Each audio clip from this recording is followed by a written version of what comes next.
14 বছর নারীর মুখ দর্শন করেনি, যে লক্ষণ 14 বছর আহার গ্রহণ করেনি, আমি কেমন করে এই লক্ষণের অঙ্গে পতন হব মহারাজ?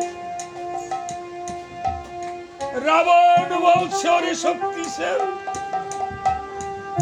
তুমি এই মাত্র আমার কুল খেয়েছো, আর তুমি বুঝি আমার কাজ করবে না? শক্তিশাল বলছে, আপনার যখন পূজা খেয়েছি আপনার কাজটা করতেই হবে, কারণ যাহার নুন খাওয়া হয় তাহার গুণ গাইতে হয় মহারাজ। তবে আমি আমার প্রভু রামচন্দ্রের কাছে চলে যাব। আমার প্রভু যদি আদেশ করে আমি ফিরে যেতে, আমি ফিরে যাব। আর আমার প্রভু যদি আশীর্বাদ করে আমি আমার মনোবাঞ্ছা পূর্ণ হতে, তাহলে আমি লক্ষণের অঙ্গে পতন হব। রাবণ বলছে, ওরে শক্তিশাল, তোর যাহা মনে চায় তুই তাহাই করিস, শুধু আজ আমার কথা ধরা। এই বলে রাবণ করেছিল কেমন, ও গো ধনুকে দিয়ে শক্তি যখন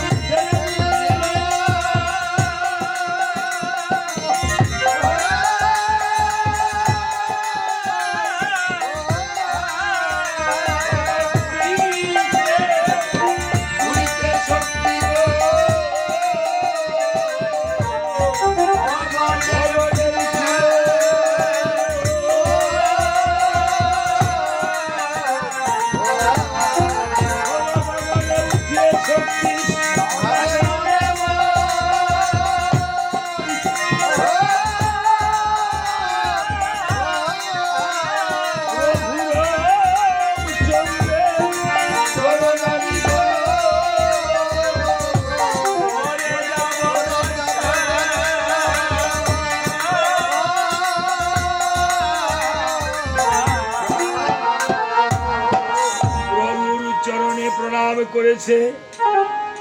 প্রভু যখন আশীর্বাদ করেছে, রে শক্তি, তোর যেন মনের বাসনা পূর্ণ হয়ে যায়। শক্তিশাল আমার কেঁদে কেঁদে বলছে, প্রভু আমার এই কি আশীর্বাদ করিলেন, আমার যে এখন লক্ষণের অঙ্গে প্রভু গো, আমাকে ফিরে যেতে বললে না কেন? আমার প্রভু কেঁদে কেঁদে বলছে, ওরে শক্তি, এই জগতে আমার বুঝি আপন বলতে কেউ নেই। আমি তোর কাছে আমার প্রাণের ভাইয়ের প্রাণ ভিক্ষা চাই, এই ছাড়া আমার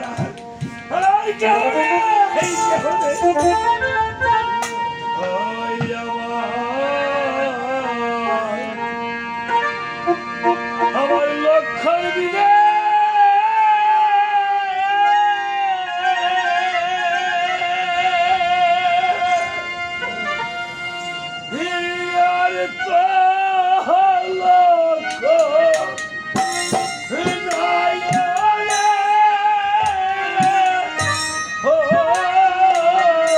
শক্তি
শক্তি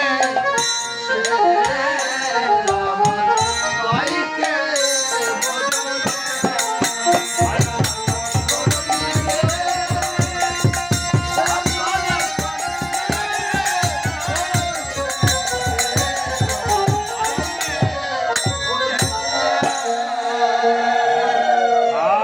শক্তিশাল বলছে প্রভু গো, আমি লক্ষণ কিঞ্চিৎ প্রাণ রাখিতে পারিব, তবে তুমি যদি প্রভু আমায় চতুর্ভুজ রূপ দেখাতে পারো। দেখেন এই ত্রিজগতে চতুর্ভুজ রূপ যদি কেউ দেখিতে পায় তাহলে এই ভগবান আসা যাওয়া লাগে না। দেখেন শক্তিশাল সেটা কি আমি বলছে গরুর পাখি এসে পাখা দিয়ে আচ্ছাদন করেছে রামচন্দ্র, তখন আমি চতুর্ভুজ রূপ ধারণ করেছি জানি কি ও হ্যালো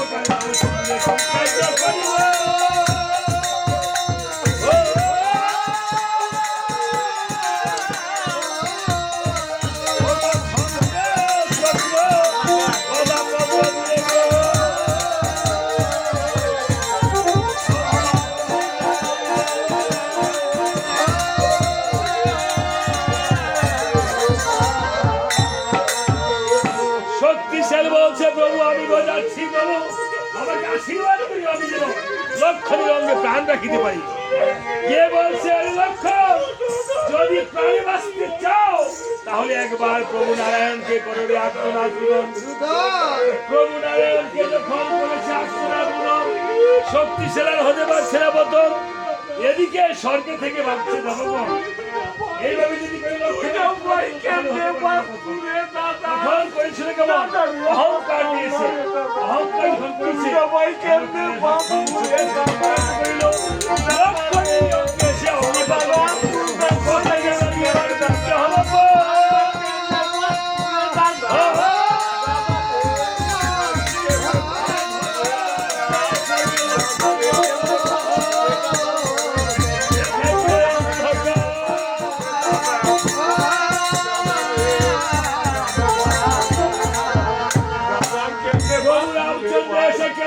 বলছে ভাই রে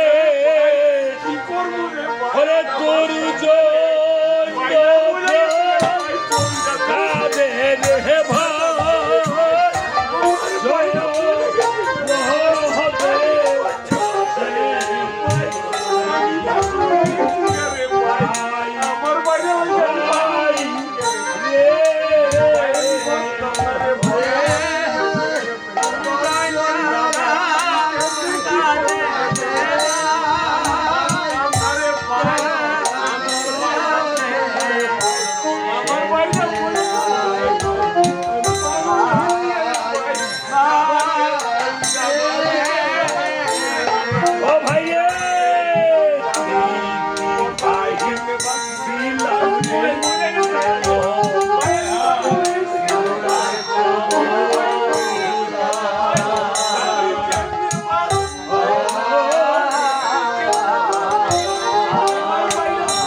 মায়ের আগে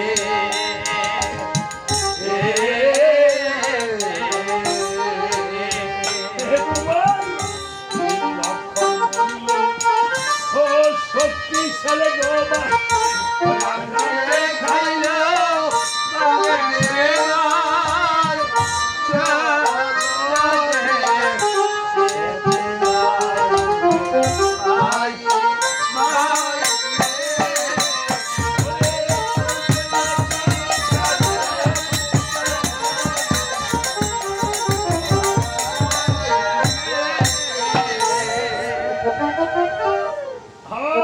এইভাবে যখন আমার প্রভু ভাইয়ের জন্য জুড়েছে আত্মনাথ যেমনি ভাবে আজকে তারা যদি ভাই ভাইয়ের জন্য আজ প্রাণ উৎসর্গের মতো হয়ে গেছে কেঁদে মূর্ছা যাচ্ছে আমার প্রভু রাম এদিকে এসে বসে ধরেছে জাম্বুবান বলেছে প্রভু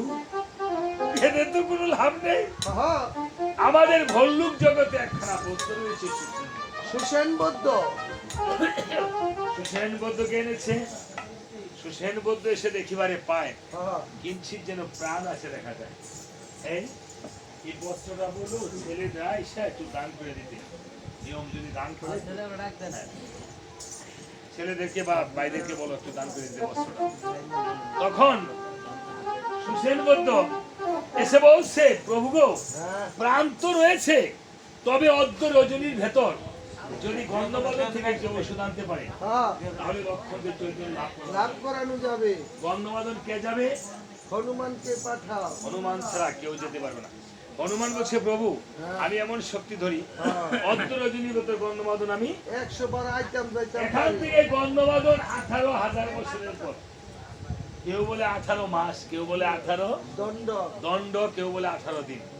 আসলে 18 দণ্ডের পর হনুমানের জন্য কারণ হনুমান ব্রহ্মচারী এই হনুমান 4 যুগের অমর এবং এই হনুমানই সখী ভাব ছিল হনুমান একদিন সখী হয়েছিল ভগবান রামচন্দ্র যেই ঘরে যে প্রাসাদে বসবাস করতো সেই প্রাসাদের নাম ছিল কি জানেন সেই প্রাসাদে রাতে সখী হয়ে রাম সীতার ভজনা করিত সেবা করিত তাই হনুমান দাসানুদাস বৈষ্ণব ব্রহ্মচারী সকল কিছু হতে পারে এই কলির যুগে আপনি যদি হনুমানের সাধনা করেন হনুমান আপনার সাথে দেখা দিবে যে ভগবান নিজে রামচন্দ্র বলেছেন আমার মুখের কথা না রামচরিত মানস সে তুলসীদাসের গ্রন্থে রয়েছে রামায়ণ হিন্দি ভাষা থেকে বাংলা ভাষা অনুদিত আমার কাছে রয়েছে সে রামায়ণ আমার কাছে আছে প্রায় 1900-1800 বছর আগের পুরনো রামায়ণ আছে শঙ্করাচার্যের গীতাও আছে শঙ্করাচার্য প্রণীত গীতা হ্যাঁ গীতাকে এখন কিছু পরিবর্তন করা হয়েছে সেই শঙ্করাচার্যের গীতা অনেকের কাছে হয়তো নেই যাক এই বলে হনুমান দ্রুতবেগে করেছে বাবা নিমিষে লঙ্কার উপর দিয়ে দিচ্ছে দর্শন লঙ্কার উপর দিয়ে তো যেমন লাগে বুঝেন না আমি আমেরিকা গেলে ভারত নাকি আটলান্টিক মহাসাগর পার তো এখন যদি যান এই যে আমি যদি বীরপুর যাই বেলানগর থানা যাইতে